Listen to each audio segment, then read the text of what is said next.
कांपते हुए खेल के मैदान पर हजारों नए स्टूडेंट्स कॉम्यूफ्लेज वर्दी पहने कतारों में एकदम सीधे खड़े थे।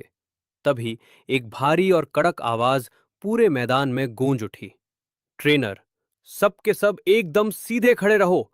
अगर कोई भी हिला तो आधे घंटे की एक्स्ट्रा ट्रेनिंग होगी, याद रखना। नरेटर, ये था ट्रेनिंग इंचार्ज लियू एयर, एक रिटायर्ड फौजी जो अपनी सख्ती के लिए मशहूर था। वहीं सबसे आगे जय अपना सीना चौड़ा किए खड़ा था।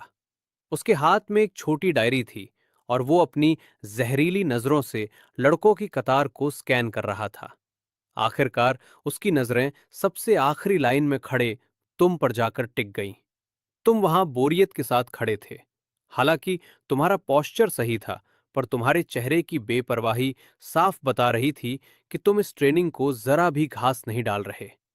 जय सीधा तुम्हारे सामने आकर खड़ा हो गया और अपनी डायरी से तुम्हारे सीने पर जोर से मारते हुए चिल्लाया, लाइन से बाहर निकलो। तुमने अपनी पलकें तक नहीं झपकाएं और बस एक ठंडी हंसी के साथ पूछा, कोई काम है?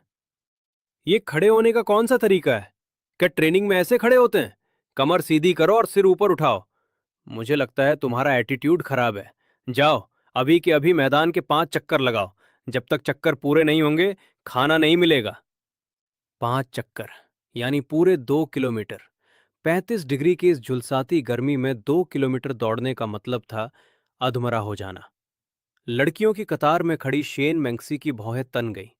भले ही वो तुमसे चिढ़ती थी, पर उसे साफ दिख रहा था कि जय जानबूझकर अपनी खुन्नस निकाल रहा है। लियू एयर ये सुनकर पास आया। उसने एक नजर जय पर डाली और फिर तुम्हें घूरा। जय ने तुरंत मौका देखा और लियू एयर के कान में फुसफुसाया, जर, ये लड़का बहुत बड़ा टेढ़ा मेढ़ा है। अभी कतार में खड़े होकर फालतू बातें कर रहा था, जिससे सबका ध्यान भटक रहा है। ऐसे लोगों को अगर अभी नहीं सुधारा तो ये आगे चलकर सबको बिगाड़ देगा। लियू एयर की भौहें तन गईं। उसे अनुशासन तोड़ने वाले लड़कों से सख्त नफरत थी। उसने तुम्हारी तरफ देखा और ठंडी आवाज में बोला, अगर मॉनिटर ने सजा दी है तो तुम्हें दौड़ना होगा। हुक्म मानना ही एक फौजी का पहला धर्म है। जय के चेहरे पर एक जहरीली मुस्कान आ गई। उसने मन ही मन सोचा, बेटा मुझसे भिड़ेगा, अब देख तुझे कैसे मसलता हूं। पर तभी तुम्हारी आवाज पूरे मैदान में बिजली की तरह कड़की।